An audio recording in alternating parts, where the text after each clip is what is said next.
Elle, été 2012 S, était installée avec une chaleur écrasante sur les terres de France, mais une froideur particulière émanait de l'héritage d'Arthur Dubois, le manoir valois. Cette imposante bâtisse, figée dans le temps, était un cadeau inattendu, une grand-tante éloignée ayant légué à cet architecte urbain de 35 ans, un pan entier de l'histoire familiale dont il ignorait tout. 29 années S, étaient écoulées depuis un événement mystérieux qui avait enveloppé ces murs d'un silence pesant, une attente presque palpable. C, était un saut dans le temps abrupt, catapultant Arthur de la modernité parisienne à une ruralité reculée, où chaque pierre semblait murmurer des légendes oubliées.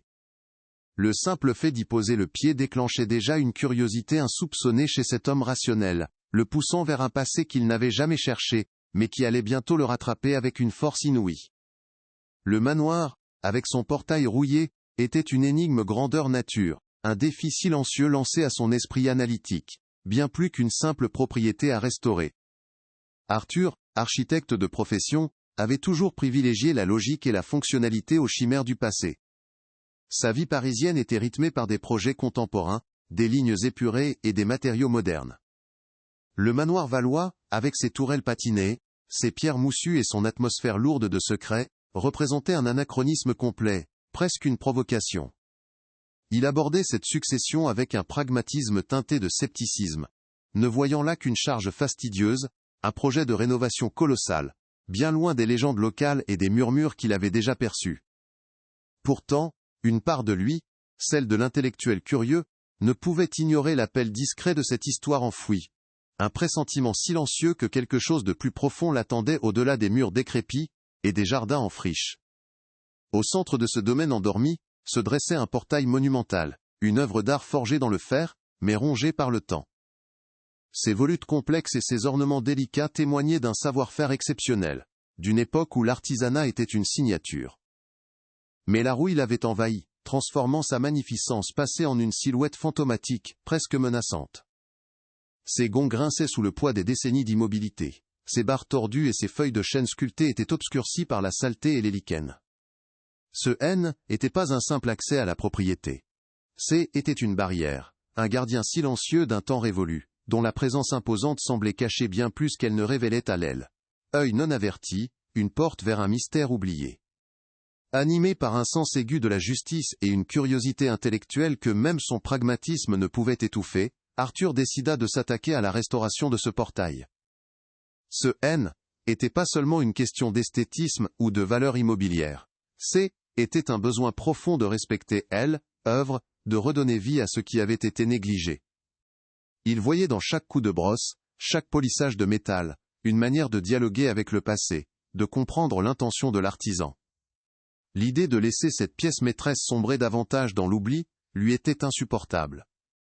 Il commença à désassembler les sections les plus endommagées, à décaper les couches de peinture écaillée et de rouille tenace, un travail minutieux qui exigeait patience et persévérance, ignorant encore qu'il était sur le point de déterrer bien plus que de la simple corrosion.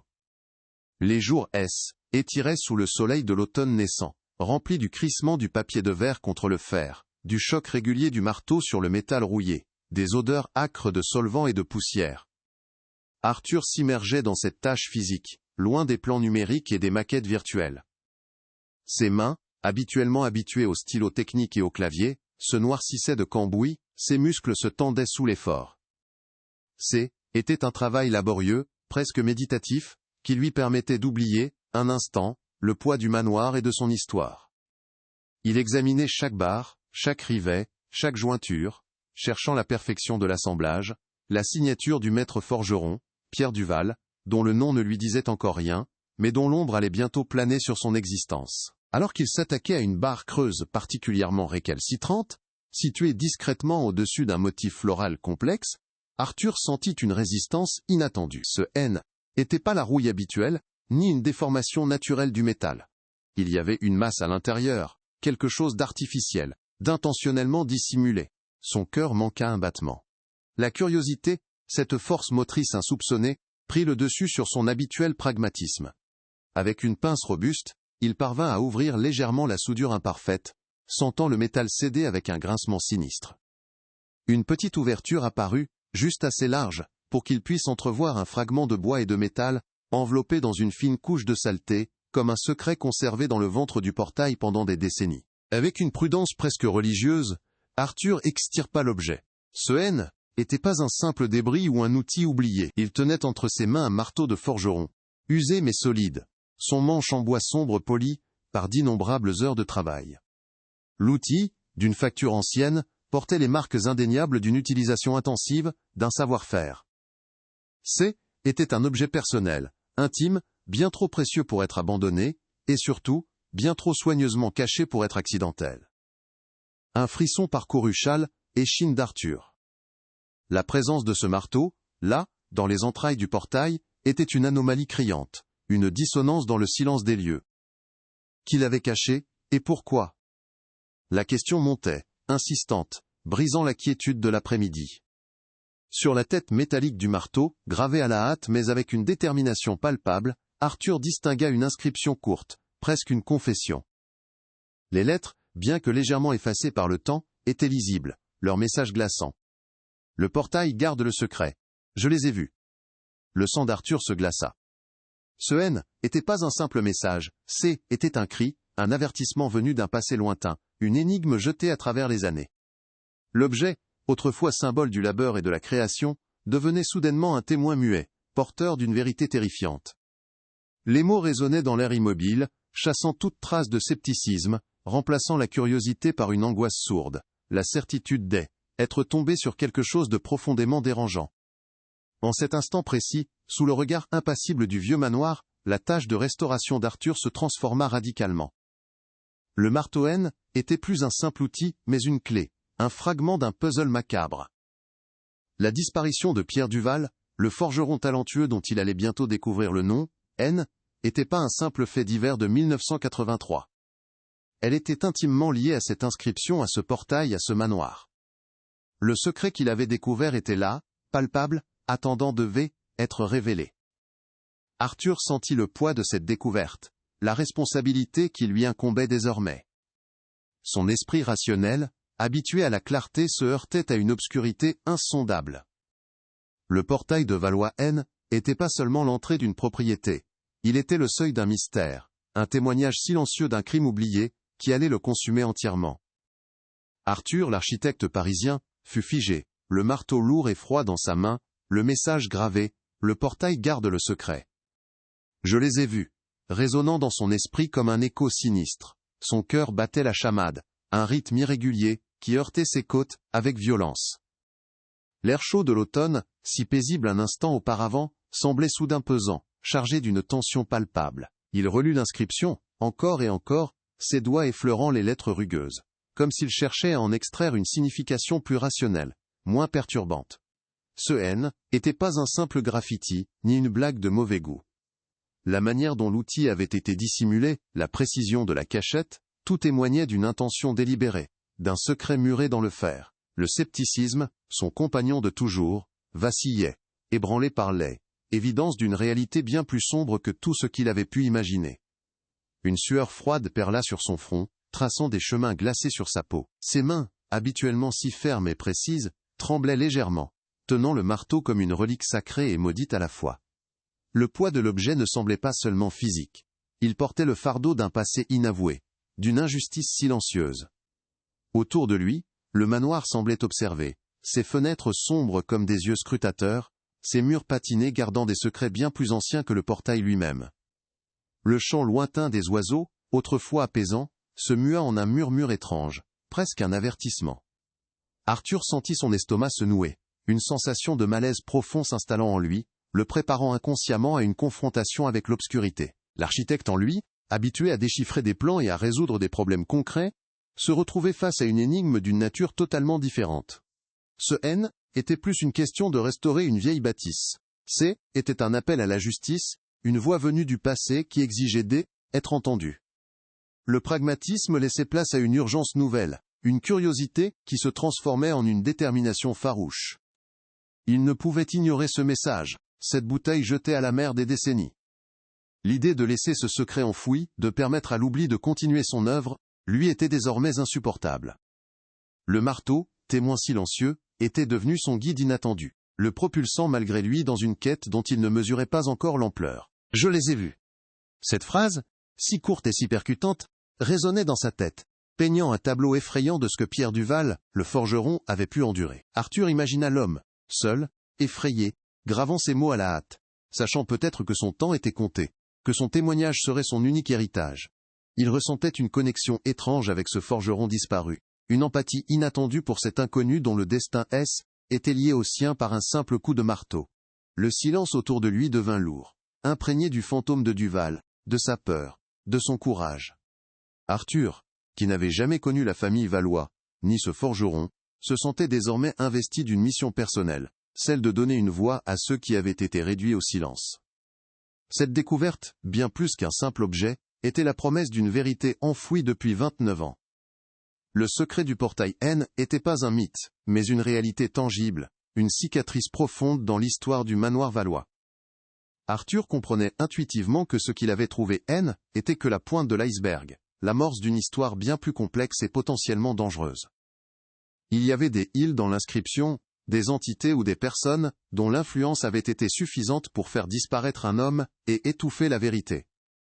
Cette quête ne serait pas simple, elle serait semée d'embûches, de résistances, peut-être même de menaces. Mais l'appel était trop fort pour être ignoré.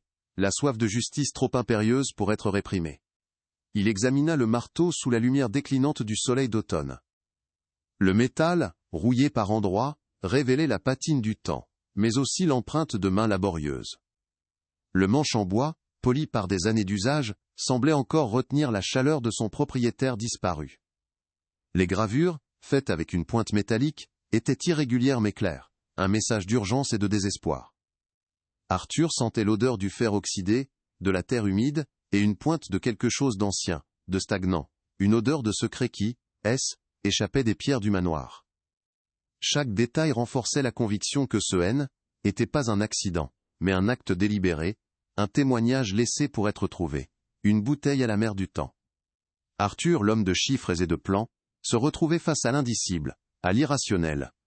Son esprit logique luttait contre la charge émotionnelle de cette découverte. Il aurait pu simplement remettre le marteau aux autorités, mais quelque chose lui disait que l'affaire de 1983 avait été étouffée, qu'une enquête officielle ne mènerait peut-être à rien, ou pire, le mettrait en danger. La responsabilité de percer ce mystère pesait lourdement sur ses épaules. Il devait comprendre qui était Pierre Duval, ce qu'il avait vu, et surtout, qui était il. Cette quête personnelle, N, n'était pas un choix, mais une nécessité, une obligation morale, envers un homme dont le silence avait été forcé, un homme dont la dernière volonté était de révéler la vérité. Le manoir valois, qui lui était apparu comme un fardeau architectural, se révélait être une boîte de Pandore, un coffre-fort de secrets. Chaque pierre, chaque recoin, chaque ombre, semblait désormais imprégné de l'histoire de Duval, du drame qui s'y était joué il y a près de 3 décennies. Le portail, qu'il avait entrepris de restaurer par simple respect pour l'artisanat, était devenu un monument à la mémoire d'un homme, un mémorial silencieux. Arthur comprit que le manoir N n'était pas seulement le lieu du mystère, mais un personnage à part entière, un témoin impassible, dont les murs avaient absorbé les cris et les silences d'un passé douloureux, attendant patiemment que quelqu'un vienne les écouter. Cette découverte, N, était que le prélude. Elle ouvrait la porte à une investigation bien plus vaste, à un dédale de pistes et d'interrogations. Qui était ce Pierre Duval? Pourquoi avait-il été réduit au silence? Et quelle vérité si terrifiante avait-il pu découvrir, pour mériter un tel sort? Arthur savait que chaque pas qu'il ferait dans cette enquête le mènerait plus profondément dans l'obscurité, le rapprochant des îles mentionnées dans l'inscription. L'histoire du forgeron disparu, N, n'était pas une simple anecdote locale. Elle était la clé d'une conspiration, d'un crime oublié qui allait être déterré, couche après couche, révélant des ramifications insoupçonnées et des personnages puissants. En tenant ce marteau, Arthur ne se contentait pas de tenir un objet. Il tenait entre ses mains le fil conducteur d'une tragédie, un fragment d'une vie brisée. La quête de vérité allait désormais définir ses jours et ses nuits, éclipsant ses projets d'architecte, ses préoccupations urbaines. Il était devenu l'héritier non pas seulement d'une propriété, mais d'un fardeau moral, d'une dette envers un homme dont le courage avait été réduit au silence. La curiosité initiale était muée en une obsession, une nécessité vitale. Il se sentait le devoir de redonner un nom à l'oublié, de démasquer les coupables, peu importe le prix à payer, ou les dangers qu'il devrait affronter dans les méandres de ce passé trouble et dangereux. Le puzzle venait de commencer à se former, et Arthur en avait la première pièce. Le marteau, objet banal pour certains, était pour lui la preuve irréfutable que quelque chose de terrible était produit ici, derrière ce portail, il y a près de 30 ans. Le chemin serait long, incertain, mais la détermination de l'architecte était désormais gravée aussi profondément que les mots sur le marteau. Il ne s'agissait plus de rénover un portail, mais de reconstruire une histoire, de révéler une injustice, de faire la lumière sur une obscurité qui avait régné trop longtemps. Le secret forgé dans le portail de Valois allait enfin être mis au jour, et Arthur Dubois en serait l'artisan inattendu. Mais ce N était que le début de ce qui allait arriver. Que feriez-vous si, comme Arthur, vous découvriez un tel secret caché dans votre propre maison? Auriez-vous le courage de plonger dans un passé aussi sombre, et potentiellement dangereux? Dites-nous dans les commentaires d'où vous nous regardez, et ce que vous pensez de cette situation. N'oubliez pas de liker cette vidéo, de la partager avec vos amis, de vous abonner à la chaîne et d'activer la cloche pour ne manquer aucune de nos prochaines enquêtes captivantes. Le mystère ne fait que commencer. Elle, été 2012, était installée avec une chaleur écrasante sur les terres de France. Mais une froideur particulière émanait de l'héritage d'Arthur Dubois, le manoir Valois. Cette imposante bâtisse, figée dans le temps, était un cadeau inattendu, une grand-tante éloignée ayant légué à cet architecte urbain de 35 ans, un pan entier de l'histoire familiale dont il ignorait tout. 29 années étaient écoulées depuis un événement mystérieux qui avait enveloppé ces murs d'un silence pesant, une attente presque palpable. Était un saut dans le temps abrupt, catapultant Arthur de la modernité parisienne à une ruralité reculée, où chaque pierre semblait murmurer des légendes oubliées. Le simple fait d'y poser le pied, déclenchait déjà une curiosité insoupçonnée chez cet homme rationnel, le poussant vers un passé qu'il n'avait jamais cherché, mais qui allait bientôt le rattraper, avec une force inouïe. Le manoir, avec son portail rouillé, était une énigme grandeur nature. Un défi silencieux lancé à son esprit analytique. Bien plus qu'une simple propriété à restaurer. Arthur, architecte de profession, avait toujours privilégié la logique et la fonctionnalité aux chimères du passé. Sa vie parisienne était rythmée par des projets contemporains, des lignes épurées et des matériaux modernes. Le manoir Valois, avec ses tourelles patinées, ses pierres moussues et son atmosphère lourde de secrets, représentait un anachronisme complet, presque une provocation. Il abordait cette succession avec un pragmatisme teinté de scepticisme, ne voyant là qu'une charge fastidieuse, un projet de rénovation colossal, bien loin des légendes locales et des murmures qu'il avait déjà perçus. Pourtant, une part de lui, celle de l'intellectuel curieux, ne pouvait ignorer l'appel discret de cette histoire enfouie, un pressentiment silencieux que quelque chose de plus profond l'attendait au-delà des murs décrépits et des jardins en friche.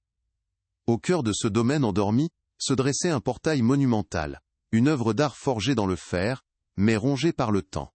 Ses volutes complexes et ses ornements délicats témoignaient d'un savoir-faire exceptionnel, d'une époque où l'artisanat était une signature. Mais la rouille l'avait envahi, transformant sa magnificence passée en une silhouette fantomatique, presque menaçante. Ses gonds grinçaient sous le poids des décennies d'immobilité. Ses barres tordues, et ses feuilles de chêne sculptées, étaient obscurcies par la saleté et les lichens. Ce N n'était pas un simple accès à la propriété. Était une barrière, un gardien silencieux d'un temps révolu, dont la présence imposante semblait cacher bien plus qu'elle ne révélait à bord aussi, œil non averti, une porte vers un mystère oublié. Animé par un sens aigu de la justice et une curiosité intellectuelle, que même son pragmatisme ne pouvait étouffer, Arthur décida de s'attaquer à la restauration de ce portail. Ce N n'était pas seulement une question d'esthétisme ou de valeur immobilière. Était un besoin profond de respecter œuvre, de redonner vie à ce qui avait été négligé.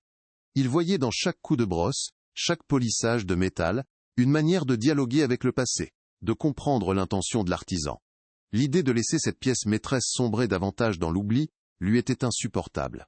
Il commença à désassembler les sections les plus endommagées, à décaper les couches de peinture écaillée et de rouille tenace. Un travail minutieux, qui exigeait patience et persévérance, ignorant encore qu'il était sur le point de déterrer bien plus que de la simple corrosion. Les jours étirés sous le soleil de l'automne naissant, remplis du crissement du papier de verre contre le fer, du choc régulier du marteau sur le métal rouillé, des odeurs âcres de solvant et de poussière. Arthur s'immergeait dans cette tâche physique, loin des plans numériques et des maquettes virtuelles. Ses mains, habituellement habituées au stylo technique et au clavier, se noircissaient de cambouis, ses muscles se tendaient sous l'effort. Était un travail laborieux, presque méditatif, qui lui permettait d'oublier, un instant, le poids du manoir et de son histoire. Il examinait chaque barre, chaque rivet, chaque jointure, cherchant la perfection de l'assemblage, la signature du maître forgeron, Pierre Duval, dont le nom ne lui disait encore rien, mais dont l'ombre allait bientôt planer sur son existence.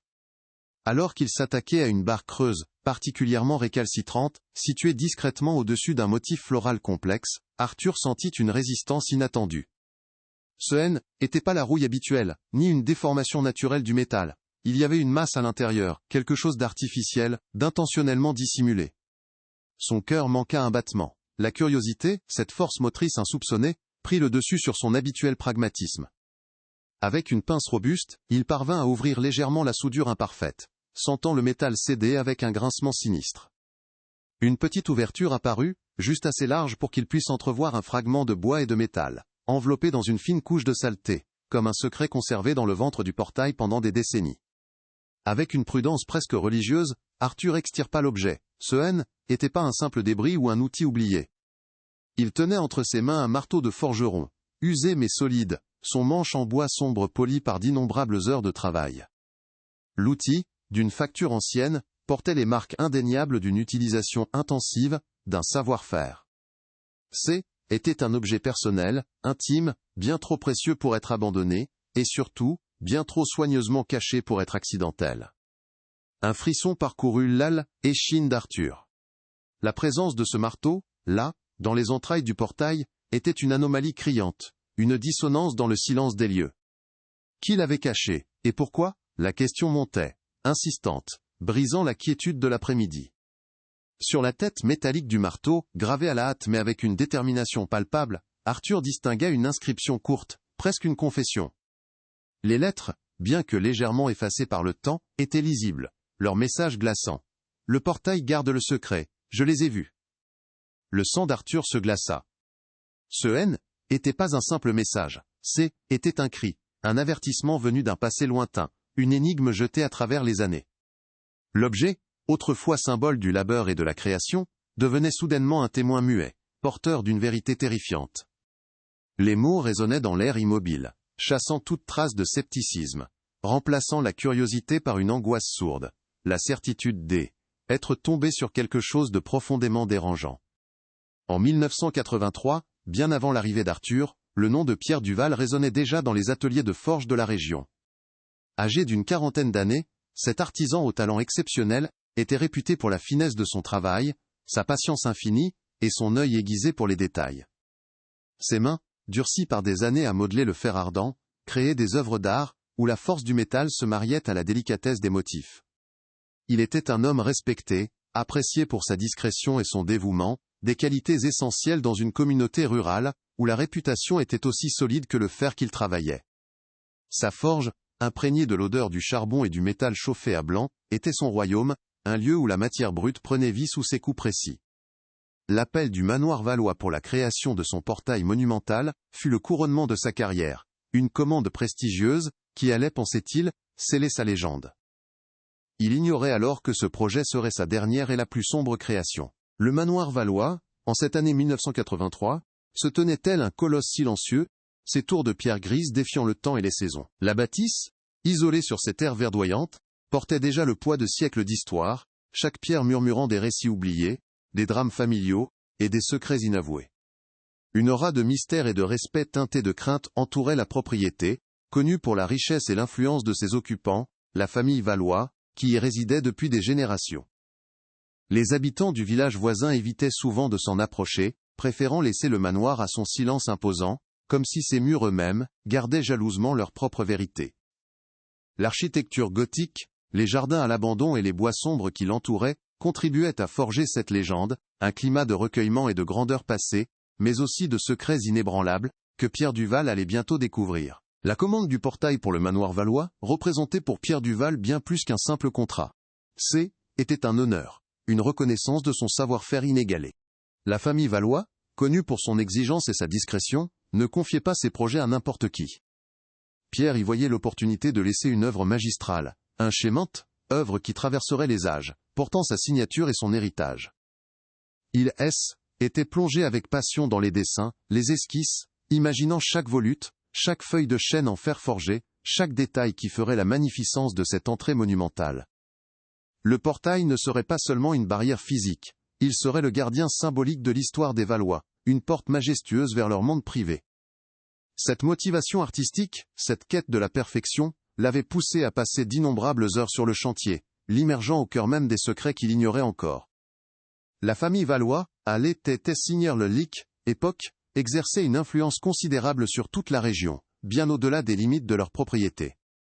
Leurs ancêtres avaient tissé un réseau de relations politiques et économiques, faisant d'eux des figures respectées, mais aussi redoutées. Les rumeurs couraient sur leur richesse inestimable, sur leurs traditions ancestrales, et sur une certaine excentricité qui les tenait à bas, écart des autres notables. On parlait de réunions secrètes, de visiteurs mystérieux, et d'une volonté farouche de préserver l'intimité de leur domaine. Cette aura de puissance et de mystère était transmise de génération en génération, et en 1983, elle était incarnée par la matriarche de l'époque, une femme au regard perçant, dont la poigne de fer était connue de tous. Leurs décisions, souvent prises dans l'ombre du manoir, avaient le pouvoir de modeler la vie locale, créant un climat de respect silencieux, voire de soumission, parmi les habitants. Durant des mois, Pierre Duval avait fait du manoir valois son second foyer. Il arrivait à l'aube, le bruit de son marteau résonnant dans le silence matinal, et ne repartait qu'au crépuscule. Il travaillait seul, souvent, concentré sur sa tâche, mais son esprit observateur ne manquait rien des allées et venues au manoir. Il avait remarqué des voitures aux plaques étrangères, des ombres furtives dans les jardins la nuit tombée, des conversations chuchotées qui s'arrêtaient brusquement à son approche.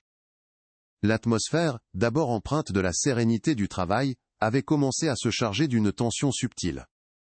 Des objets déplacés, des portes laissées entrebâillées, des bruits étranges venant des profondeurs du manoir.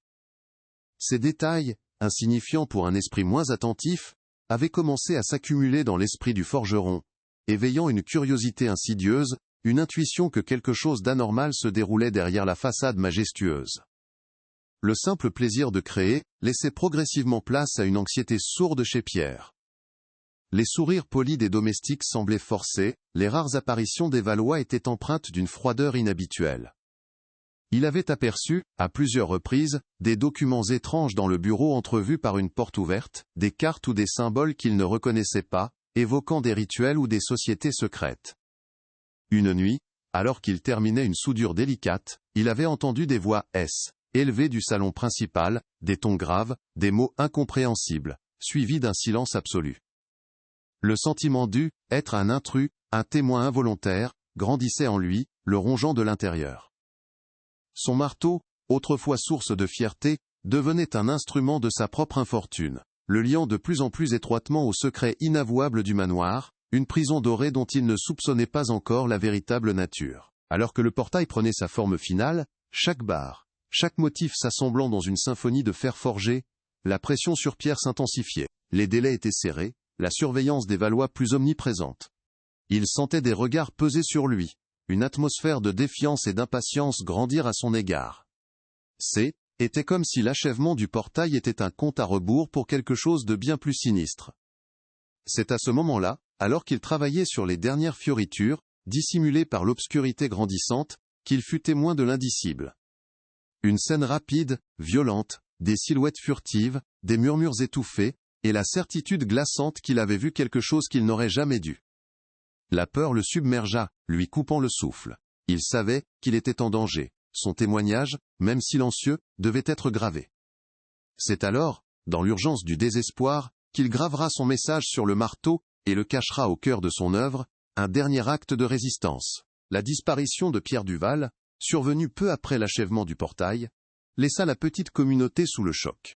L'absence de l'artisan, si respecté, fut d'abord attribuée à une fugue ou un accident de travail, mais l'absence de corps et d'explications satisfaisantes alimenta rapidement les rumeurs. La gendarmerie locale, sous la direction du jeune commissaire Lefebvre, avait ouvert une enquête, mais celle-ci fut étrangement écourtée. La famille Valois, par l'intermédiaire de ses avocats et de son influence, avait rapidement étouffé l'affaire, insistant sur le caractère privé de la disparition et offrant une compensation financière à la famille de Duval, qui, sous le poids du chagrin et des pressions, avait fini par accepter de ne pas insister. Le manoir valois retrouva son silence habituel, mais une ombre planait désormais sur ses murs, un secret que le portail désormais achevé et fermé, semblait garder jalousement, attendant son heure, 29 ans plus tard. Le marteau, froid et lourd, pressait la paume d'Arthur, imprimant en lui une urgence inattendue. L'architecte pragmatique S. était évanoui, remplacé par un homme obsédé par le mystère. Le message gravé. Le portail garde le secret. Je les ai vus. Résonnait comme un glas funèbre, le tirant inexorablement vers un passé qu'il n'avait jamais cherché.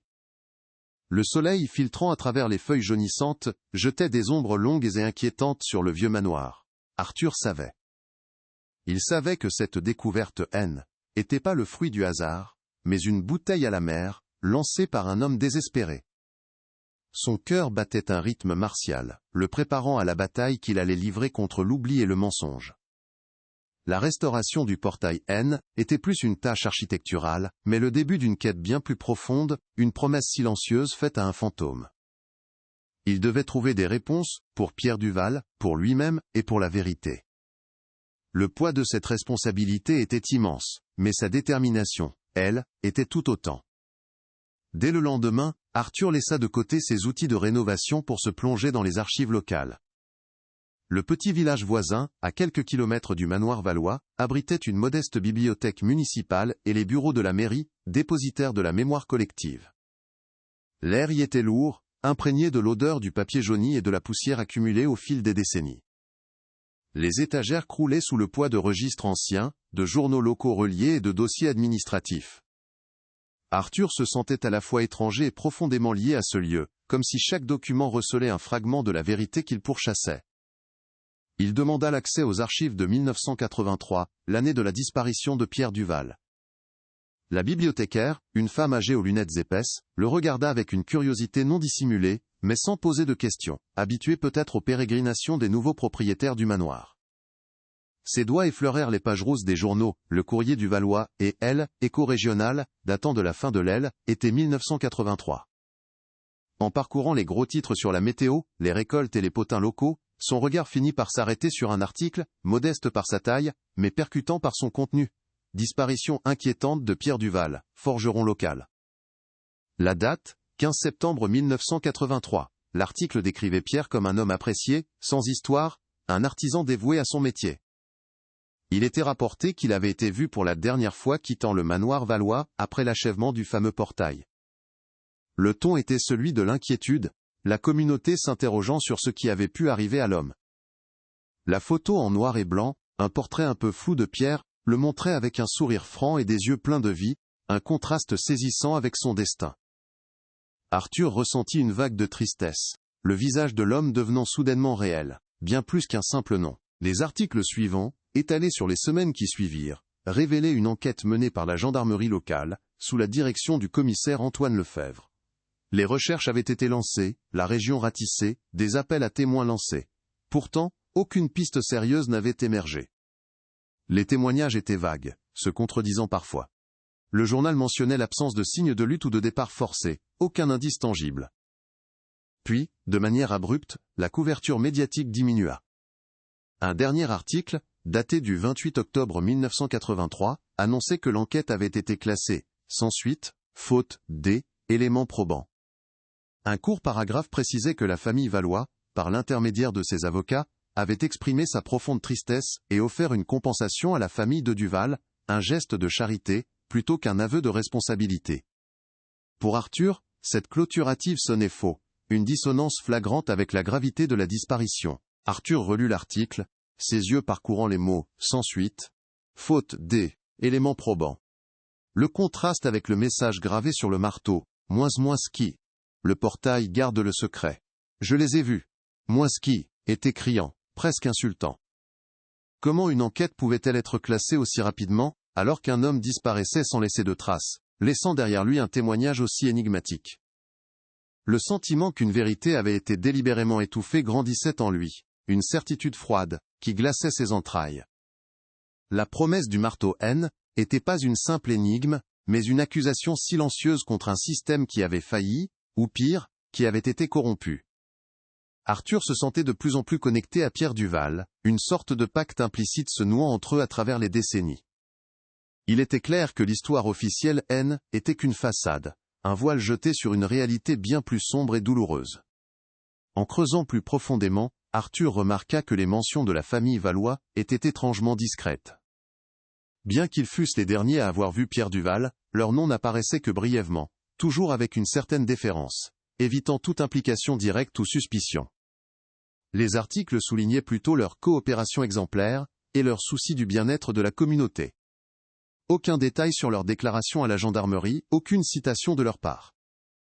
La clôture de l'enquête, en moins de 2 mois après la disparition, était également remarquablement rapide pour un cas de personne disparue sans corps.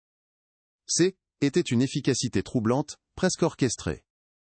Le rapport de police, succinct et évasif, ne contenait aucune des observations que Duval avait clairement voulu laisser, pour la postérité. Les documents semblaient avoir été épurés, ne laissant aucune prise à des éventuelles investigations futures. Une colère sourde monta en Arthur. L'image de Pierre Duval, ce forgeron consciencieux, gravant son message dans la terreur, puis disparaissant dans l'indifférence officielle, lui serrait la gorge. Il imagina la solitude de l'homme face à un secret trop lourd, à des forces trop puissantes. La lecture de ces articles, si neutres, si factuels, contrastait violemment avec la charge émotionnelle du marteau. Était comme si le monde avait choisi de détourner le regard, de balayer l'affaire sous le tapis pour préserver une certaine tranquillité, ou pire, pour protéger des intérêts inavouables. Arthur ressentit une urgence morale. Il ne pouvait pas laisser cette injustice impunie, ce cri étouffé. Son esprit d'architecte, habitué à la construction, se sentait désormais contraint de déconstruire, de démanteler le mur de silence et de mensonges qui avait emprisonné la vérité pendant près de 3 décennies. Les archives avaient parlé, mais leurs mots étaient ceux d'une histoire incomplète, d'une vérité censurée. Arthur comprit que les journaux et les rapports officiels ne lui donneraient pas les réponses qu'il cherchait. Il lui fallait aller au-delà du papier jauni, trouver des voix qui n'avaient pas été réduites au silence. Des témoins qui se souvenaient peut-être encore, malgré le temps. Le nom du commissaire Antoine Lefebvre, mentionné dans les articles, résonnait dans son esprit. Un homme qui avait dirigé l'enquête, qui avait peut-être vu les zones d'ombre, senti les pressions. Était-il encore en vie? Et si oui, serait-il prêt à parler, à rouvrir de vieilles blessures, à défier le silence imposé par la puissante famille Valois? Le prochain chapitre de son enquête devait commencer là, avec ceux qui avaient été au cœur de l'affaire en 1983. Le marteau, désormais enveloppé dans un vieux chiffon pour préserver son secret, restait le point d'ancrage de la détermination d'Arthur. Les articles de presse de 1983 avaient confirmé une disparition, un classement rapide, et surtout, l'ombre discrète de la famille Valois planant sur l'affaire. La colère sourde d'Arthur, celle de l'injustice, se mêlait à une soif ardente de vérité. Il savait que les archives officielles ne suffiraient pas. Il fallait des voix, des mémoires vivantes, des murmures qui avaient traversé le temps. Son esprit analytique, bien que secoué par l'aile, émotion, se tournait vers la prochaine étape logique. Trouver quelqu'un qui se souvenait, quelqu'un qui avait vu au-delà des gros titres et des communiqués officiels. Le village, si paisible en apparence, devait bien receler d'autres fragments de cette histoire oubliée.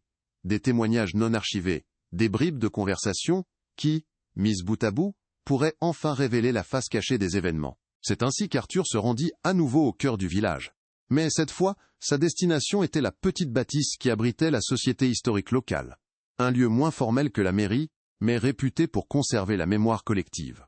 Il y cherchait Marie Desjardins, l'historienne et archiviste locale, dont le nom avait été mentionné par la bibliothécaire comme une véritable encyclopédie vivante de la région. Le bureau de Marie était un dédale de livres anciens, de cartes jaunies et de dossiers empilés, l'air imprégné d'une douce odeur de papier et de bois.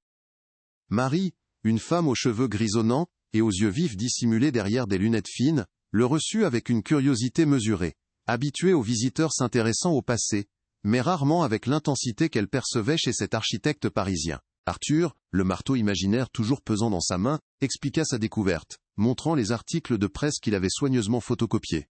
Marie écouta attentivement, ses doigts fins tapotant une pile de parchemins. Son visage, d'abord impassible, se teinta d'une expression de reconnaissance. « Ah, l'affaire Duval !» murmura-t-elle, son regard se perdant dans le lointain, un véritable fantôme pour le village. On en parlait encore quand Jeanne était enfant. Elle confirma l'influence écrasante des Valois, leur réputation de famille puissante, mais aussi étrangement secrète, qui avait toujours su comment faire disparaître les problèmes, les rumeurs, et parfois, les gens. Leur terre étendait à perte de vue, leur fortune était légendaire, et leur capacité à manipuler les événements locaux était un secret de polichinelle que personne n'osait vraiment aborder. Marie raconta comment la disparition de Pierre Duval, ce forgeron si apprécié, avait jeté une ombre sur la communauté. Elle se souvenait des murmures, des regards furtifs échangés lorsque le nom des Valois était prononcé. On disait que Sceaux était une affaire de jalousie, un accident, une fugue, mais personne n'y croyait vraiment, confia-t-elle. Elle ajouta que la famille Valois avait agi avec une rapidité déconcertante, offrant une compensation généreuse à la veuve de Duval, et surtout, veillant à ce que l'enquête ne s'y éternise pas, une manœuvre qui avait été perçue par beaucoup comme une tentative d'étouffer la vérité.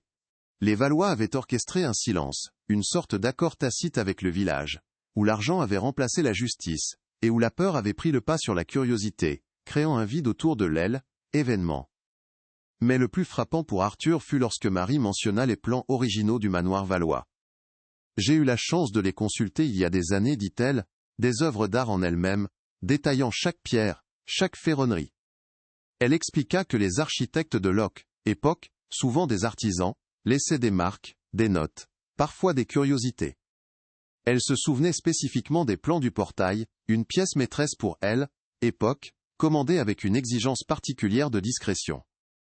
Elle avait noté la complexité des volutes, la robustesse de la structure, mais surtout, une certaine particularité dans la conception des barres creuses, un détail technique qui l'avait interpellée à l'époque, sans qu'elle en saisisse la pleine signification, mais qui résonnait étrangement avec le récit d'Arthur.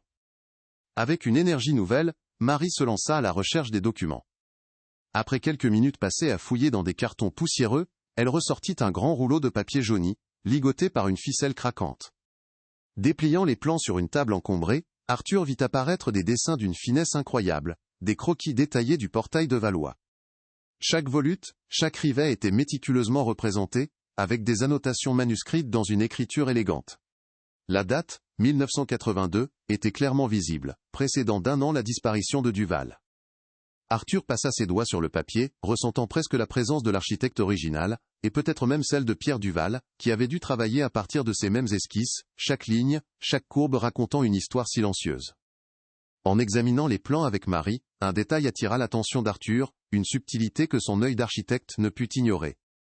Sur le schéma de la barre creuse où il avait découvert le marteau, une légère anomalie était visible.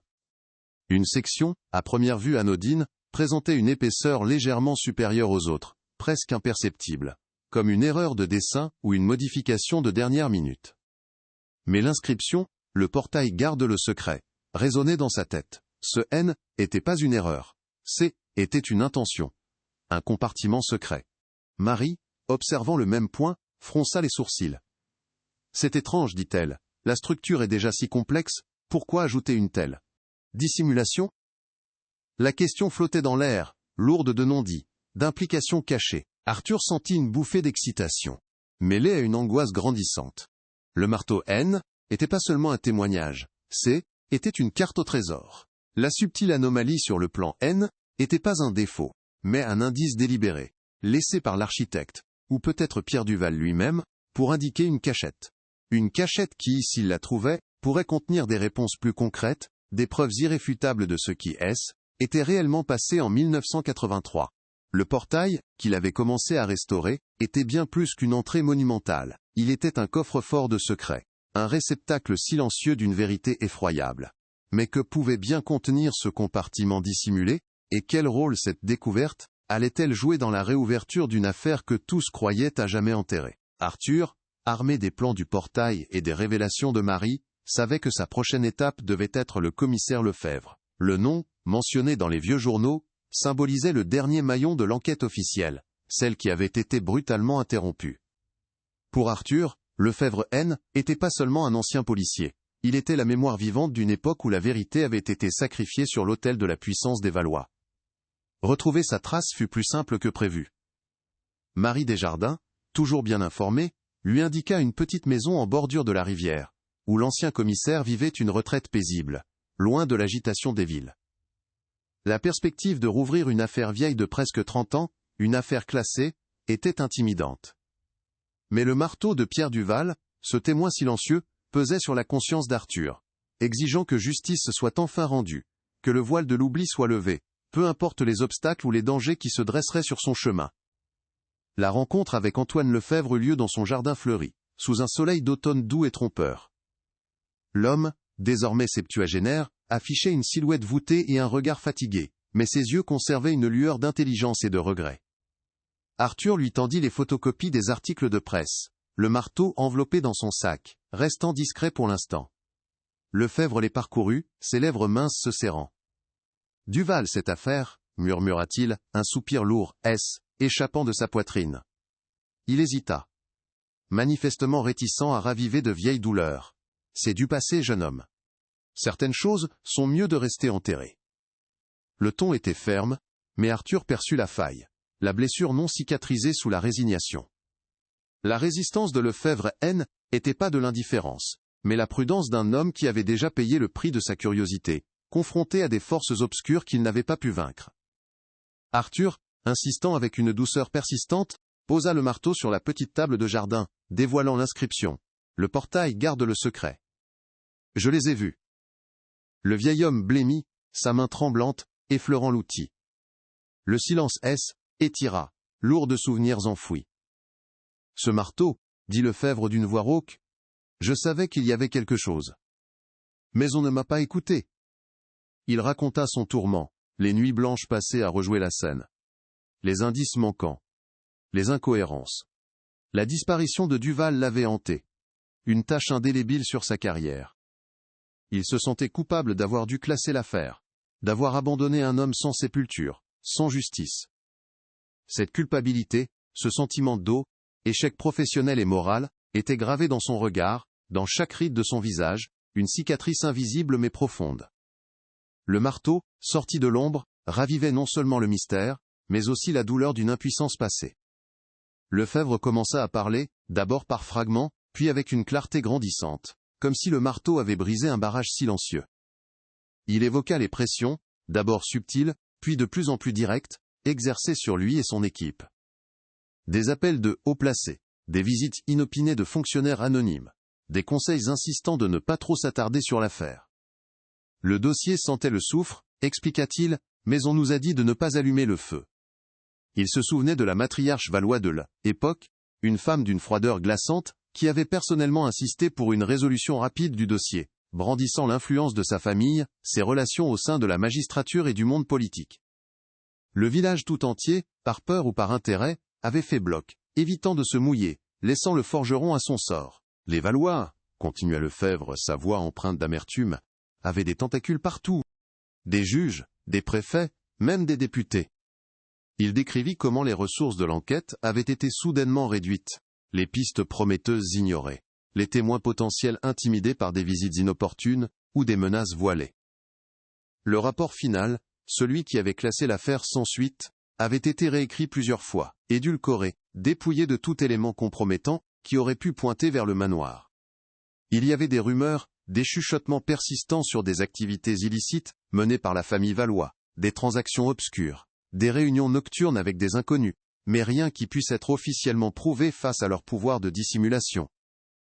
Lefèvre avait senti qu'il était qu'un pion dans un jeu bien plus grand, manipulé par des forces invisibles mais omniprésentes, protégeant des secrets bien plus sombres que la simple disparition d'un artisan. Le vieil homme se leva, son regard fixant l'horizon. « J'ai toujours su que ce était pas un accident, avoua-t-il, mais je n'avais pas les moyens de lutter. J'y étais seul. » Il conseilla à Arthur d'être extrêmement prudent. La famille Valois n'a pas changé. Ils sont plus discrets, plus raffinés, mais leur pouvoir est intact. Et Léonore Valois, la nièce de la matriarche de l'époque, est encore plus redoutable. Elle ne laissera rien s'interposer entre elle et les secrets de sa lignée. Il lui recommanda de chercher des preuves irréfutables, quelque chose d'intime, de personnel, que seul Duval aurait pu laisser. Le portail, insista Lefèvre, c'est là que tout a commencé. C'est là que vous trouverez le reste. Un frisson parcourut Arthur. Le vieil homme, autrefois un obstacle, était devenu un guide, un avertissement silencieux des dangers à venir. De retour au manoir Valois, l'atmosphère semblait être épaissie, imprégnée des révélations de Lefèvre. Chaque pierre, chaque ombre du portail monumental, prenait une nouvelle dimension, celle d'un témoin silencieux d'un crime étouffé. Arthur ne voyait plus un simple ouvrage de ferronnerie, mais un coffre-fort géant, dissimulant une vérité terrifiante. Les plans originaux, consultés avec Marie, et la description de Lefebvre des pressions subies, convergèrent vers une certitude. Il y avait un autre compartiment, plus élaboré, plus secret que la cachette du marteau. L'indice subliminal que Lefebvre avait mentionné, cette chose intime et personnelle, ne pouvait être que, à l'intérieur de ce portail, ou à proximité immédiate, un dernier message de Pierre Duval. La quête de restauration avait basculé en une chasse au trésor macabre, la vie du forgeron disparut en jeu, même près de 3 décennies plus tard. Arthur se remit au travail, mais cette fois-ci avec une détermination fébrile, armé de ses connaissances d'architecte, et d'une intuition grandissante. Il étudia les plans, les faisant correspondre à la structure réelle du portail, ses doigts explorant chaque jointure, chaque ornement.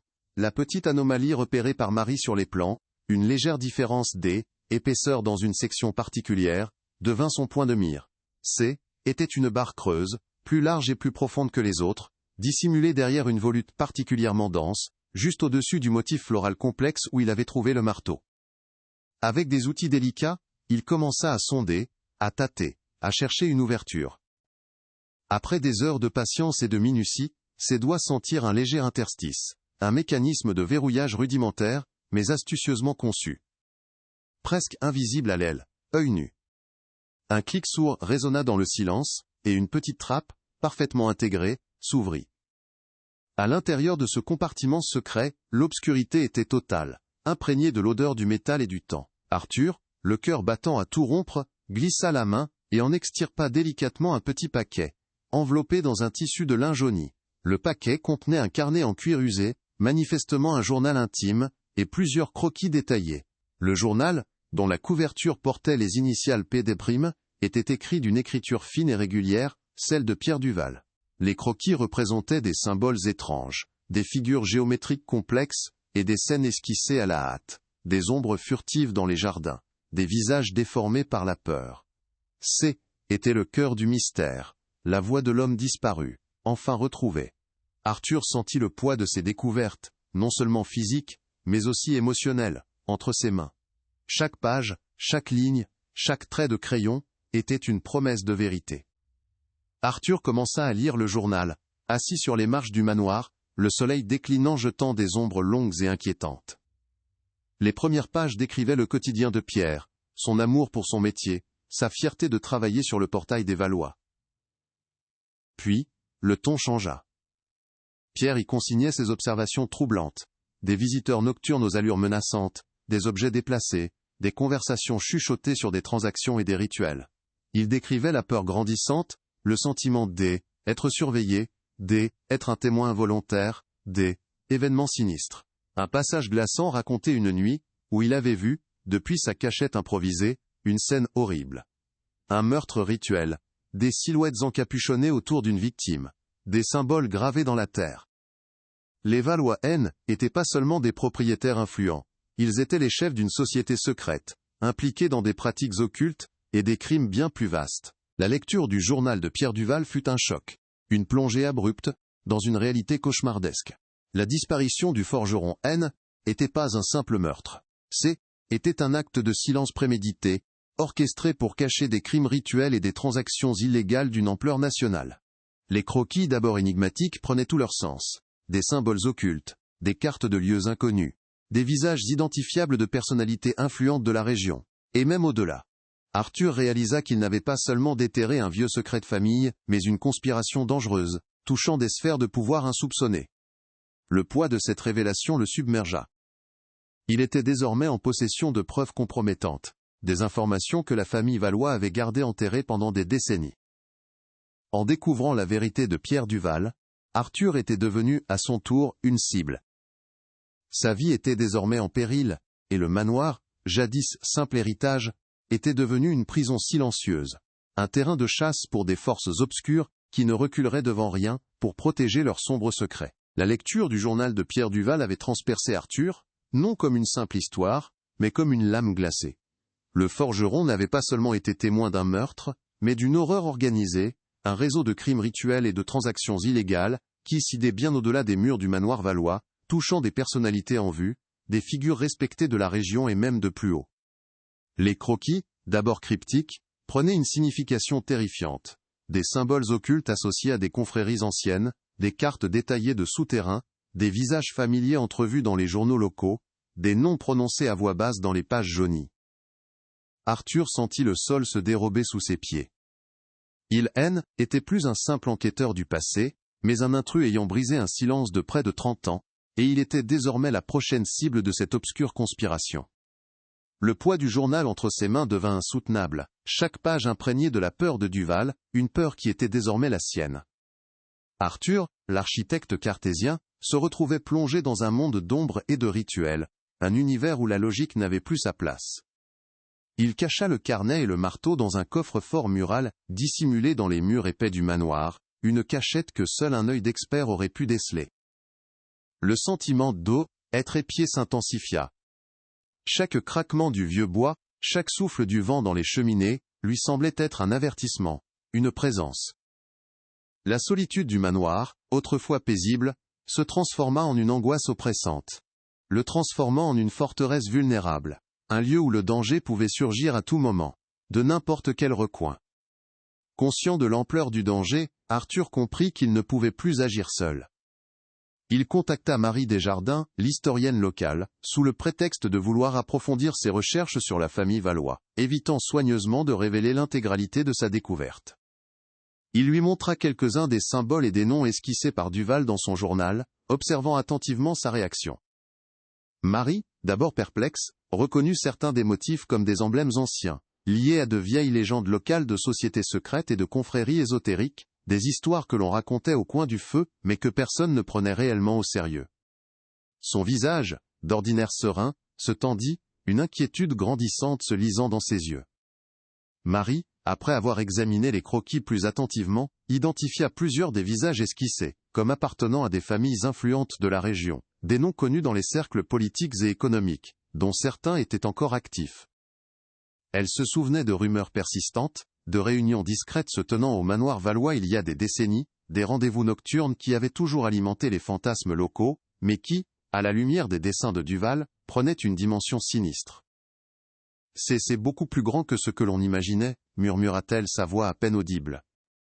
Elle évoqua une ancienne confrérie des ombres, dont l'influence étendait bien au-delà de la région, une organisation dont l'existence était niée par tous, mais dont les murmures persistaient. Face à ces révélations, Arthur sut qu'il devait de nouveau solliciter l'aide du commissaire Lefebvre. Cette fois la conversation ne serait pas une simple évocation du passé, mais une confrontation avec une vérité brutalement actuelle. Il se rendit chez l'ancien policier, le marteau et le journal de Duval dissimulé, prêt à tout révéler. Lefebvre l'accueillit avec un regard interrogateur, sentant la gravité de la situation. Arthur, avec une voix tendue, lui expliqua la teneur des découvertes, les crimes rituels, le réseau d'influence, les noms. Le vieil homme écouta, son visage se durcissant à chaque mot, les souvenirs de son enquête bâclée, et des pressions subies refaisant surface avec une intensité douloureuse. La vérité, enfin dévoilée, était bien plus sombre que ses pires soupçons. Lefebvre, après un long silence, confirma les craintes d'Arthur. Les Valois, dit-il, sa voix grave, n'étaient que la pointe de l'iceberg. Leurs tentacules étendaient partout, dans l'administration, la justice, la politique. Ce n'était pas un simple clan familial, mais un véritable réseau, une toile d'araignée tissée depuis des générations, pour protéger leurs intérêts et leurs secrets. Il expliqua que les pressions qu'il avait subies en 1983 provenaient de plusieurs sources, coordonnées, invisibles, mais implacables. Vous avez mis le doigt sur quelque chose d'énorme, jeune homme, quelque chose que certains préféreraient voir rester éternellement dans l'ombre. Le vieil homme lui conseilla une prudence extrême, l'avertissant que la confrérie ne reculerait devant rien pour préserver son silence, pour effacer toute trace. Les premiers signes de l'escalade ne tardèrent pas à se manifester, subtils d'abord, puis de plus en plus directs.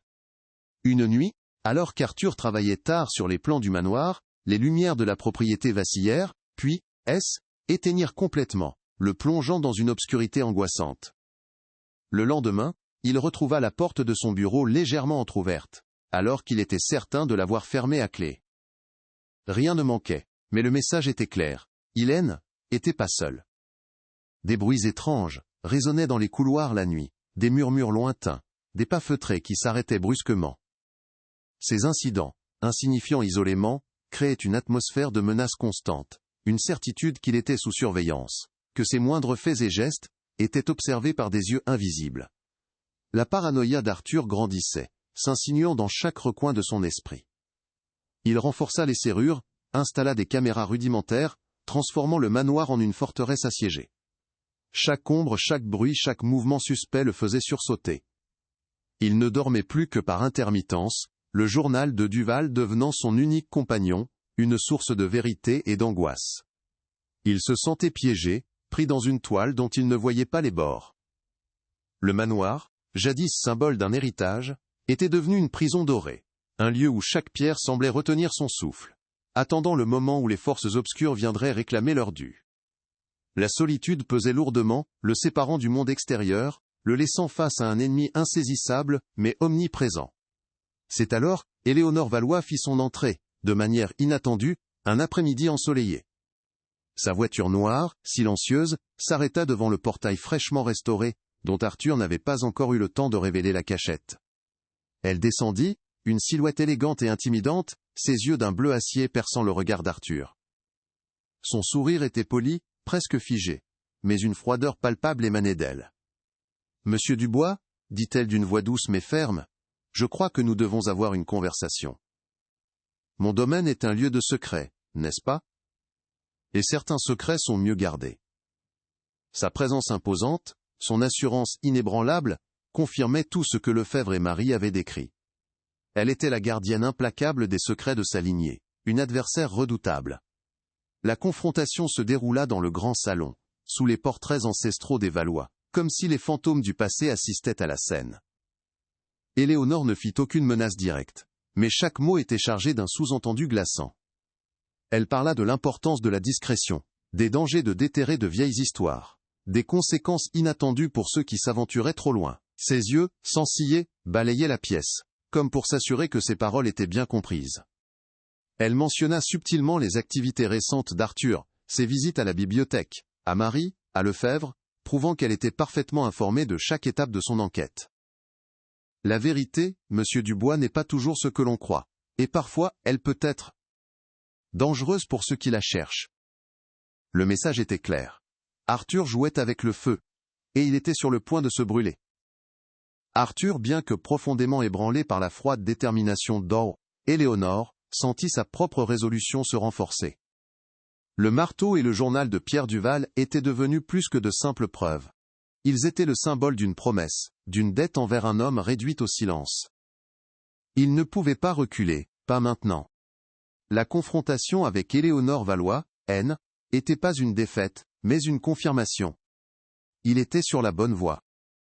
Le réseau était réel, puissant, et il était prêt à tout pour défendre ses sombres secrets. Mais Arthur avait la vérité de son côté, et il allait la faire éclater, peu importe les menaces, peu importe le prix. Qu'allait faire Éléonore maintenant qu'elle savait qu'Arthur détenait des informations compromettantes? Et comment Arthur, seul face à une telle puissance, allait-il riposter pour enfin révéler la vérité enfouie depuis des décennies? Le vent glacial de cette nuit d'automne fouettait les vieilles pierres du manoir valois, hurlant à travers les failles des murs comme un chœur de fantômes. Arthur, le corps tendu, le regard rivé sur les ténèbres extérieures, sentait le poids écrasant du journal de Pierre Duval, caché à portée de main dans le coffre-fort mural qu'il avait lui-même découvert. La confrontation avec Éléonore Valois l'avait laissé avec une certitude glaçante. Elle savait, elle était prête à tout, et il était désormais seul face à une puissance insondable. La peur, une sensation âcre et persistante, lui serrait l'estomac, mais elle était étrangement mêlée à une détermination farouche. Il ne pouvait pas reculer. Le silence de Duval avait duré trop longtemps. Il devait agir non pas pour venger, mais pour révéler, pour briser le voile de mensonges et de rituels sombres qui étouffaient le passé de ce lieu, peu importe les dangers. Dans l'obscurité grandissante, Arthur peaufinait son plan, une stratégie désespérée pour transformer le manoir, jadis son fardeau, en son dernier allié. Il avait minutieusement positionné des caméras dissimulées, de petits pièges sonores, et avait préparé un système de diffusion rudimentaire, branché sur les lignes téléphoniques et Internet de fortune qu'il avait installé. Le journal de Duval, avec ses révélations glaçantes sur les rituels et les noms impliqués, serait le détonateur. Sa main tremblait légèrement en manipulant les câbles, mais son esprit restait clair, concentré. Chaque détail comptait, chaque seconde serait cruciale. Il savait que ses adversaires seraient impitoyables, méthodiques, et qu'il n'aurait qu'une seule chance de faire éclater la vérité avant qu'il ne la réduise au silence, à jamais. La nuit épaississait, et avec elle, le silence oppressant du manoir, seulement troublé par les craquements des vieux bois et le sifflement du vent. Arthur se posta dans l'une des pièces secrètes du manoir, un observatoire dissimulé derrière une bibliothèque tournante, d'où il avait une vue plongeante sur le grand hall et l'accès au coffre-fort. L'odeur de poussière et de vieux parchemins se mêlait à l'adrénaline qui montait en lui asséchant la gorge. Il tenait le marteau de Duval, l'objet déclencheur de tout ce drame, comme un talisman, sa surface froide et rugueuse lui rappelant la promesse silencieuse faite au forgeron. Chaque minute qui passait était une éternité, le suspense épaississant comme un brouillard, enveloppant ses sens dans une attente insoutenable. Soudain, un bruit à peine perceptible brisa la quiétude. Un grincement métallique, doux, puis des pas feutrés sur le gravier de l'allée principale. Ils étaient là. Arthur sentit son cœur marteler ses côtes, avec une violence inouïe. Les phares d'une voiture noire, identique à celle d'Éléonore, coupèrent l'obscurité avant de éteindre. Des silhouettes sombres se découpèrent contre le ciel pâle, se déplaçant, avec une efficacité glaçante. Elles, étaient pas venues pour discuter. Elles étaient venues pour récupérer le journal, et s'assurer que son contenu ne verrait jamais la lumière du jour. Arthur serra le marteau, le métal froid contre sa paume, la peur se transformant en une détermination farouche de ne pas céder. Les intrus pénétrèrent dans le manoir avec une facilité déconcertante, comme s'ils connaissaient chaque recoin, chaque passage secret. Des faisceaux de lampes de poche dansaient dans le noir, explorant les ombres, cherchant la moindre trace. Arthur, tapi dans sa cachette, retenait son souffle, le son de sa propre respiration lui semblant assourdissant dans le silence tendu. Il pouvait entendre leurs murmures, des ordres brefs, et sans émotion.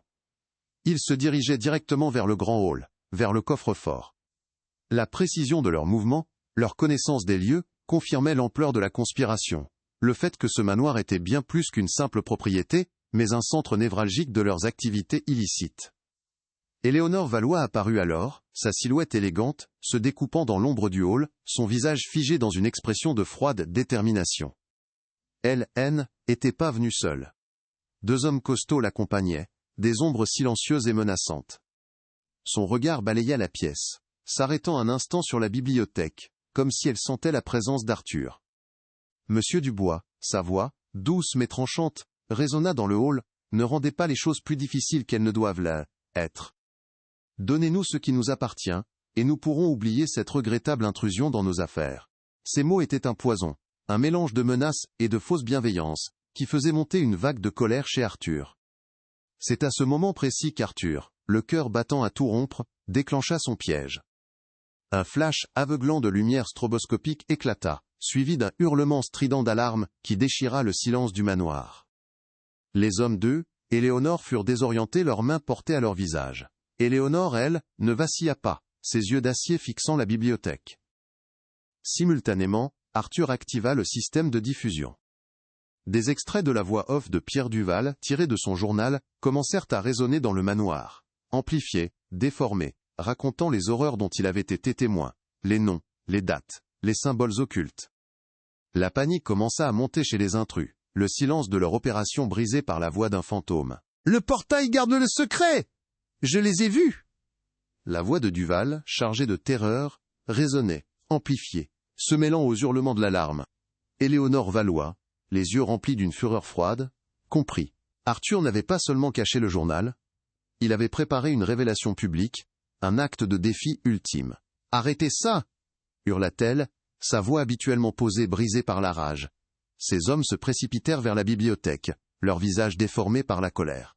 Arthur, utilisant le chaos comme couverture, activa un dernier mécanisme, faisant glisser un panneau du mur opposé, révélant un écran géant sur lequel défilaient les images du journal de Duval, les croquis macabres, les noms des conspirateurs, les preuves irréfutables. Les yeux d'Éléonore se posèrent sur elle. Écran, son visage trahissant enfin une once de panique.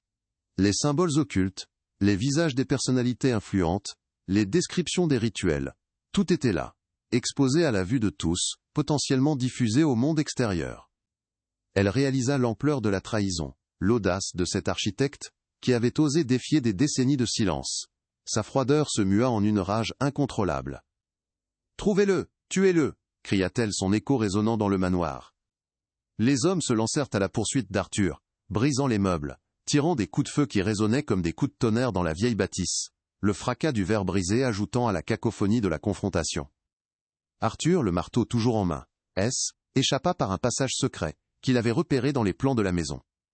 Les balles sifflaient près de lui, le poussant à courir à travers les couloirs sombres, l'odeur de poudre se mêlant à celle du sang qui commençait à couler de son épaule, éraflé par un éclat. Il entendait les cris d'Éléonore derrière lui, sa fureur palpable, une promesse de mort.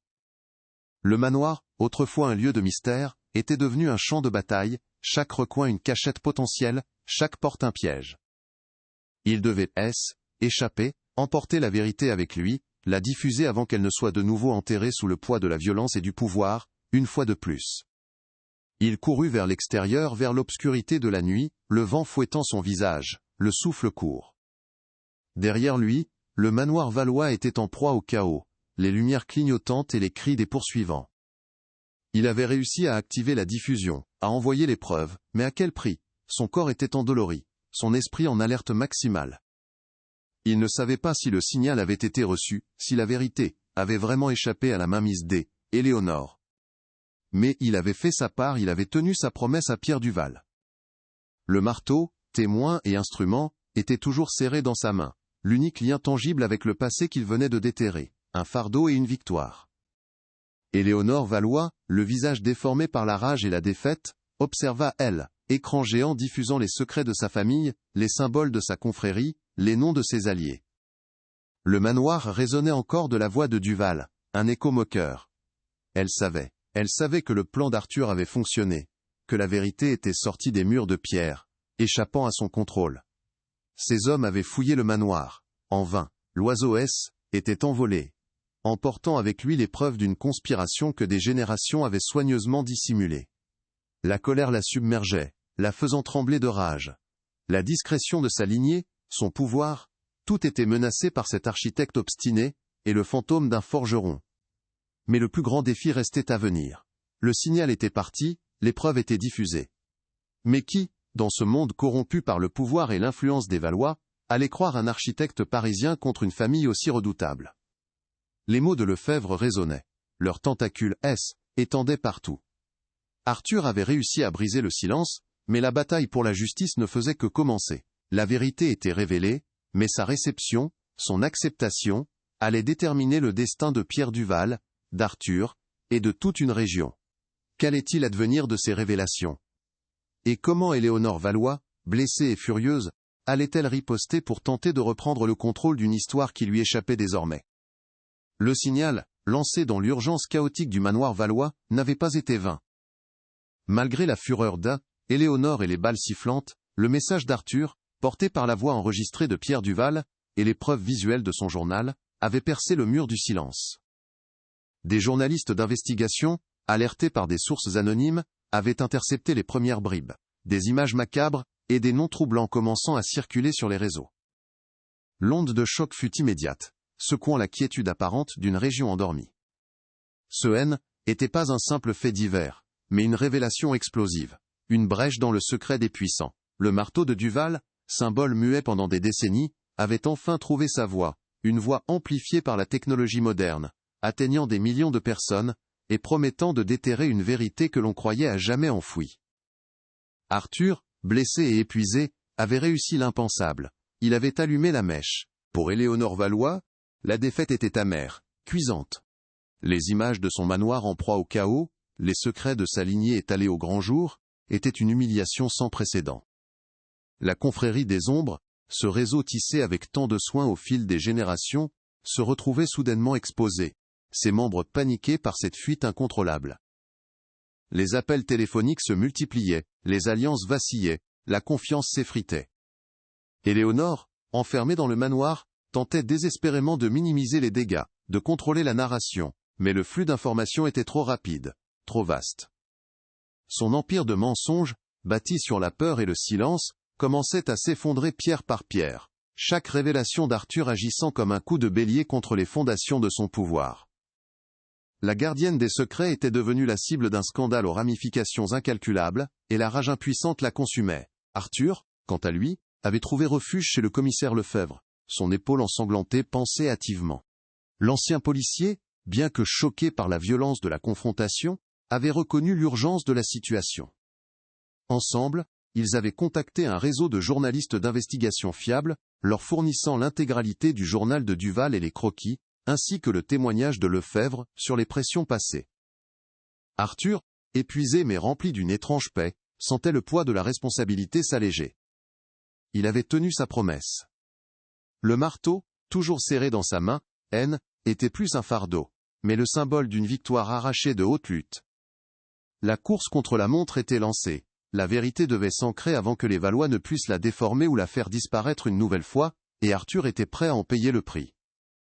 Les jours suivants furent un tourbillon médiatique. Les chaînes nationales et internationales se saisirent de l'affaire, le manoir valois devenant le centre d'une attention sans précédent. Les images du portail, les extraits de la voix de Duval, les symboles occultes des croquis, tout alimentait les gros titres. L'histoire d'Arthur, l'architecte parisien propulsé malgré lui dans une sombre conspiration, captivait l'opinion publique. Des experts en criminologie, en histoire des sociétés secrètes, en architecture, défilaient sur les plateaux, analysant chaque détail, chaque indice. La question principale, qu'est-il réellement advenu de Pierre Duval, était enfin posée avec l'ampleur qu'elle méritait, résonnant bien au-delà des frontières de la petite région française. Le silence de 29 ans était brisé, remplacé par un vacarme assourdissant de révélations et de spéculations. Marie Desjardins, l'historienne locale, joua un rôle crucial dans la validation des faits. Devant les caméras, avec une dignité inébranlable, elle confirma l'authenticité des plans du portail, l'existence des rumeurs sur la confrérie des ombres, et l'influence historique des Valois. Ses connaissances approfondies des archives locales et des légendes régionales donnèrent une crédibilité historique aux révélations de Duval, transformant les fantasmes en faits avérés. Elle expliqua comment la famille Valois avait, au fil des siècles, tissé une toile d'influence et de secrets, utilisant leur fortune et leur position pour étouffer toute opposition, toute vérité dérangeante. Marie, d'abord simple gardienne du passé, devint une voix puissante pour la justice, une figure respectée qui renforçait la légitimité de l'enquête d'Arthur, offrant un ancrage factuel indispensable à une histoire si extraordinaire. Le témoignage du commissaire à la retraite Antoine Lefebvre fut la pièce maîtresse qui fit basculer l'affaire du statut de théorie du complot à celui de véritable scandale d'État. Devant une commission d'enquête parlementaire spécialement convoquée, il décrivit avec une précision glaçante les pressions politiques et judiciaires qu'il avait subies en 1983, les ordres venant d'en haut pour clore le dossier Duval, sans plus de formalité. Il mentionna les personnalités impliquées, les menaces voilées, les ressources retirées, prouvant l'ampleur de la corruption. Son récit, empreint de regrets, mais aussi d'une dignité retrouvée, valida chaque mot du journal de Duval, et chaque soupçon d'Arthur.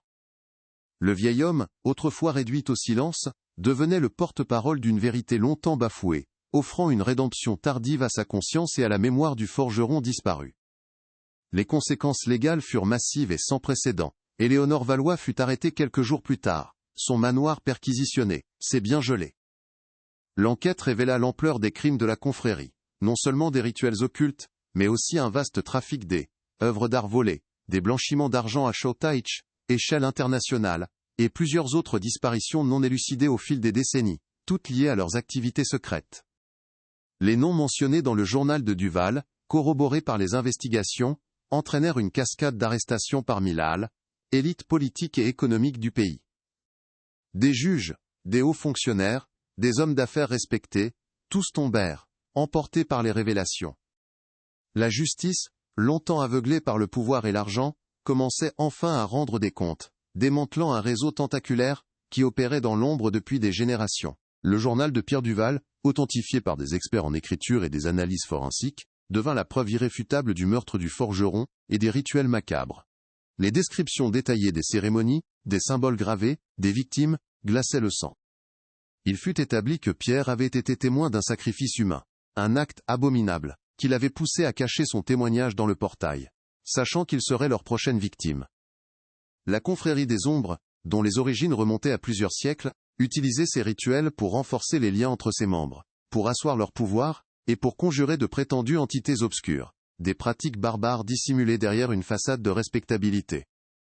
La vérité, aussi sombre soit-elle, était enfin mise en lumière, révélant la face cachée d'une élite corrompue et dénuée de toute moralité. Grâce aux indications précises du journal de Duval, détaillant les lieux et les dates, les enquêteurs purent localiser les restes du forgeron. Son corps fut retrouvé, dissimulé dans une crypte souterraine sous le manoir, une cachette utilisée par la confrérie pour leurs rituels les plus sombres. L'analyse médico-légale confirma les détails du meurtre décrit par Pierre dans son journal, apportant une preuve matérielle irréfutable et une fin tragique mais concrète à sa disparition. La famille de Pierre Duval, qui avait vécu pendant des décennies avec l'incertitude et la douleur, put enfin faire son deuil. Une cérémonie sobre fut organisée, un hommage tardif à l'artisan courageux, dont le dernier acte de résistance avait permis de démasquer une conspiration d'une ampleur terrifiante. Le silence fut remplacé par la dignité, la certitude par la paix. Arthur Dubois, l'architecte pragmatique, émergea de cette épreuve profondément transformée. Le scepticisme avait laissé place à une foi inébranlable en la justice, le confort de sa vie parisienne, à une conscience aiguë des ombres qui se cachaient sous la surface du monde. Il avait perdu son innocence, mais gagné une force intérieure inestimable. Son nom était désormais associé à cette affaire, faisant de lui une figure publique, un symbole de la quête de vérité. Il avait risqué sa vie, subi des blessures physiques et psychologiques, mais il avait réussi. Le marteau de Duval, qu'il gardait désormais précieusement, était le rappel constant que même le plus petit indice pouvait faire basculer le destin, que la voix des victimes, même étouffée, pouvait un jour résonner. La région elle-même subit une transformation profonde. Le règne de la famille Valois, qui avait duré des siècles, prit fin dans la honte et le scandale. Le village, autrefois silencieux et respectueux, retrouva une voix, une liberté de parole. Les habitants, libérés de la peur, purent enfin parler ouvertement des rumeurs, des injustices passées, des disparitions suspectes. Était la fin d'une ère, la chute d'un empire construit sur le secret et la manipulation. Le manoir Valois, jadis symbole de puissance et de mystère, devint un rappel douloureux des crimes qui s'y étaient déroulés, mais aussi un monument à la résilience et à la ténacité de ceux qui avaient cherché la vérité, malgré tout. La communauté, ébranlée, commençait à se reconstruire, plus forte et plus consciente. Le manoir Valois, après un long processus judiciaire, fut confisqué par l'État. Il ne serait jamais plus la propriété des Valois, ni le théâtre de leurs sombres rituels. Des discussions étaient en cours pour le transformer en un musée de la justice, un lieu de mémoire dédié aux victimes de la confrérie et à la persévérance d'Arthur et de Pierre Duval. Le portail, restauré, devint une attraction en soi, racontant silencieusement l'histoire de la vérité forgée dans le fer. Il symbolisait désormais non pas un secret, mais une porte ouverte vers la lumière, un rappel que même les vérités les plus profondément enfouies finissent par émerger, grâce au courage de quelques individus. Le lieu, autrefois maudit, retrouvait une nouvelle vie, un nouveau sens, celui de la transparence et du souvenir. Ainsi s'achevait l'histoire de Pierre Duval, le forgeron, dont le dernier acte de courage avait déclenché une révolution. Son marteau, caché avec tant de désespoir, avait traversé les décennies pour devenir l'instrument de sa propre justice. Arthur Dubois, l'architecte qui ne cherchait qu'à restaurer une vieille grille, avait finalement reconstruit une vérité, offrant une voix à un homme réduit au silence, et démasquant une conspiration qui menaçait la société. La question initiale, qu'est-il réellement advenu de Pierre Duval, avait trouvé sa réponse dans un dédale de secrets, de rituels et de pouvoir. Le portail de Valois, autrefois gardien d'un passé douloureux, est désormais le témoin silencieux d'une justice enfin rendue, un monument à la vérité éternelle qui, quelle que soit sa profondeur, finira toujours par refaire surface. L'histoire d'Arthur Dubois, l'architecte parisien, s'est achevée bien au-delà de ce qu'il aurait pu imaginer, en posant le pied pour la première fois sur les terres du manoir Valois. Ce qui avait commencé comme un simple projet de restauration d'un portail rouillé était transformé en une plongée vertigineuse dans les abîmes d'un passé oublié, une quête de vérité qui a bouleversé sa vie et celle de toute une région. Son scepticisme initial, teinté d'un pragmatisme urbain, s'est évanoui face à la évidence des horreurs dissimulées derrière les vieilles pierres. La découverte fortuite d'un marteau de forgeron, objet banal en apparence, fut la première étincelle, allumant un feu d'investigation que rien n'aurait pu éteindre. Arthur, l'homme de la logique, est devenu le héros inattendu de la justice, forcé de démanteler des décennies de mensonges et de secrets pour honorer la mémoire d'un homme. Pierre Duval, le forgeron talentueux dont le nom était tombé dans l'oubli, n'est plus un simple fantôme de l'histoire. Son marteau, jadis instrument de création et de labeur, est devenu le symbole poignant de sa résistance ultime, un cri silencieux lancé à travers le temps. Ce n'est pas un texte officiel, ni un rapport de police, qui a révélé la vérité, mais l'outil même qui avait forgé le portail de son destin, porteur d'une inscription gravée dans la terreur. Son journal intime, caché avec un désespoir calculé, a donné une voix à sa peur, à ses observations, à la barbarie dont il avait été témoin. Duval, réduit au silence par la violence, a trouvé en Arthur un écho inattendu, un homme capable d'amplifier son message et de le faire résonner au-delà des murs qui avaient tenté de l'emprisonner pour vaine éternité. La chute du manoir valois et de la confrérie des ombres, ce réseau tentaculaire qui opérait dans l'obscurité depuis des générations, fut un événement sismique pour la région. Le règne de la peur et de l'influence, qui avait étouffé toute velléité d'opposition, s'est effondré sous le poids des révélations. Les personnalités influentes, jadis intouchables, ont été emportées par le scandale, leurs noms salis par les crimes qu'ils avaient commis ou couverts. Le village, longtemps contraint au silence par la crainte et les arrangements, a retrouvé sa voix, libéré d'un joug invisible, mais omniprésent. Les rumeurs, autrefois chuchotées à voix basse, sont devenues des faits avérés, permettant à une communauté entière de se reconstruire sur des bases de transparence et de justice, pansant des blessures profondes et invisibles. Le manoir valois lui-même, autrefois une forteresse de secrets et de puissance occulte, a subi une transformation radicale. Confisqué par l'État, il ne sera plus jamais le théâtre de rituels macabres ou de transactions illégales. Des plans sont en discussion pour en faire un musée de la justice, un lieu de mémoire où l'histoire de Pierre Duval et la persévérance d'Arthur Dubois seront racontées, un rappel constant de la vigilance nécessaire face aux abus de pouvoir. Le portail monumental, jadis gardien d'une vérité enfouie, est devenu une attraction en soi, ses volutes de fer forgé, murmurant désormais l'histoire de sa propre rédemption. Il symbolise non plus la dissimulation, mais l'ouverture, une porte vers la lumière qui a finalement percé l'obscurité, rendant hommage à ceux qui ont osé regarder la vérité en face. Arthur Dubois, l'architecte, est sorti de cette épreuve profondément altéré, son âme marquée par les horreurs qu'il avait déterrées, et les dangers qu'il avait affrontés. Le coût personnel fut immense, des blessures physiques, une paranoïa persistante, la perte d'une certaine innocence. Pourtant il a aussi gagné une force intérieure inestimable, une foi inébranlable, en la capacité de la vérité à triompher, même face aux forces les plus sombres. Son nom, désormais indissociable de l'affaire Valois, est devenu un symbole de courage, un rappel que chaque individu, armé de sa seule détermination, peut défier les puissants et faire basculer le destin. Le marteau de Duval, qu'il conserve précieusement, est le témoignage silencieux de sa propre transformation, un objet qui a forgé non seulement le fer, mais aussi l'âme d'un homme. Cette histoire est un puissant rappel que les secrets les plus profondément enfouis, même ceux protégés par le pouvoir et l'argent pendant des décennies, finissent toujours par refaire surface. Elle démontre que la vérité a une force intrinsèque, une capacité à percer les voiles du mensonge, souvent grâce à l'audace d'un seul individu, qui refuse de détourner le regard. Le marteau et le journal de Pierre Duval, des objets d'apparence modeste, ont prouvé que les indices les plus insignifiants peuvent contenir des vérités colossales, capables de démanteler des empires bâtis sur l'injustice. C'est une ode à la persévérance, à la curiosité et au sens de la justice, des qualités humaines qui, même face à l'adversité la plus sombre, peuvent allumer une lumière dans les ténèbres, et rendre hommage aux voix réduites au silence. Pourtant, même avec cette résolution des questions subsistent, des cicatrices demeurent. Combien d'autres secrets, de combien d'autres Pierre Duval, sont encore enterrés dans les fondations de notre histoire, attendant qu'un Arthur Dubois vienne les exhumer. La vigilance est une leçon cruciale de cette affaire. Le pouvoir, l'influence, et la soif de garder des secrets, ne disparaissent jamais entièrement. Ils se transforment, s'adaptent, cherchant de nouvelles ombres où se tapir.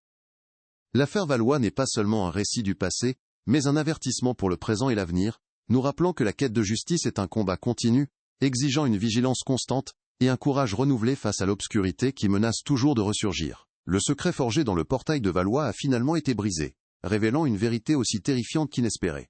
Ce n'est pas seulement l'histoire d'un crime, mais celle d'une rédemption, d'un courage inébranlable, et de la résilience humaine face à la noirceur. Pierre Duval, le forgeron oublié, a trouvé sa justice à travers les décennies, et Arthur Dubois, l'architecte, a trouvé sa véritable vocation.